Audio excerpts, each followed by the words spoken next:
నీ ఏడుపే బీజేపీకి శాపమనే శీర్షికతో ఆ ఫ్లెక్సీలు ఏర్పాటయ్యాయి. బీజేపీలో వర్గాలు ప్రోత్సహిస్తూ పార్టీని నాశనం చేస్తున్నామంటూ ఫ్లెక్సీలు చెప్తున్న మాట. ఈ క్రమంలో అసలు ఇంతకీ ఎటువంటి పరిస్థితి ఉంది డీటెయిల్గా మాట్లాడుకుందాం. బట్ బిఫోర్ దట్ కొన్ని రియాక్షన్స్ వస్తున్నాయి, రియాక్షన్స్ చూద్దాం. తెలంగాణ ప్రజల నేత, తెలంగాణ ఆత్మగౌరవ ప్రతిభ ఈటల రాజేందర్ గారి మీద అవాకులు చవాకులు చేస్తూ చిన్న ఫ్లెక్సీ కట్టారు.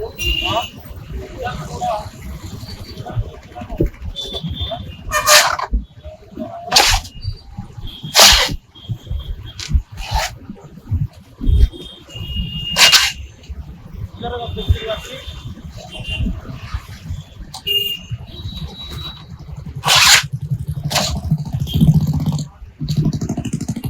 మీకు చీము నెత్తురు ఉంటే, సిగ్గుచరం ఉంటే పేరు రాసి మీ అడ్రస్ రాసి మీరు ఫ్లెక్సీలు ఏర్పాటు చేయాలి. ఇలాంటి చిల్లర ఫ్లెక్సీలు పెట్టుకుంటూ తెలంగాణ ఉద్యమ నాయకుడి మీద అవమానాలు పడితే మాత్రం ఈడ్చి కొట్టం కాకుండా ఈటల రాజేందర్ గారి మీద అవాకులు జవాబులు పెట్టుకుని ఇలాంటి ఫ్లెక్సీలు పెట్టడం మీ యొక్క విఘ్నతగా వదిలేస్తున్నాం. నా కొడుకులారా, ప్రాంతం వాడు ద్రోహం చేస్తే ప్రాంతం వాడనే తనకి కొత్త గుర్తు పెట్టుకోండి. ఇలాంటి చిల్లర ఫ్లెక్సీలు ఏర్పాటు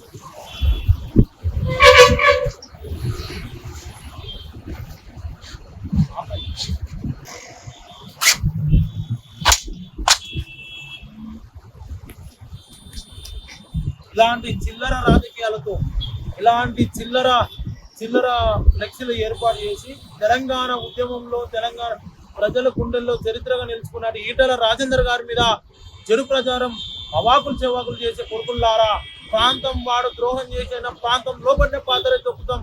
ఇలాంటి చిల్లరగా ఫ్లెక్సీలు ఏర్పాటు చేసి ఈటల రాజేందర్ గారిని కుట్రలు ఈటల రాజేందర్ గారి మీద కుట్రలు పొందే పన్నం చేసుకున్నట్టు తెలంగాణ గడ్డ మీద తిరగని గుర్తు పెట్టుకోండి. ఇలాంటి చిల్లర పనుల అరపై దమ్మున్న మొగోడైతే మీ పేరు రాసి పెట్టండి. దమ్మున్న మునగాళ్ళు అయితే మీ పేరు రాసి పెట్టండి. మీ పేరు లేదు, ఊరు లేకుండా ఇలాంటి చిల్లర ఫ్లెక్సీలు ఏర్పాటు చేసుకుంటూ ఈటల రాజేందర్ గారిని ఇలా బదనాం చేసే కుట్రలు చేస్తున్నావు.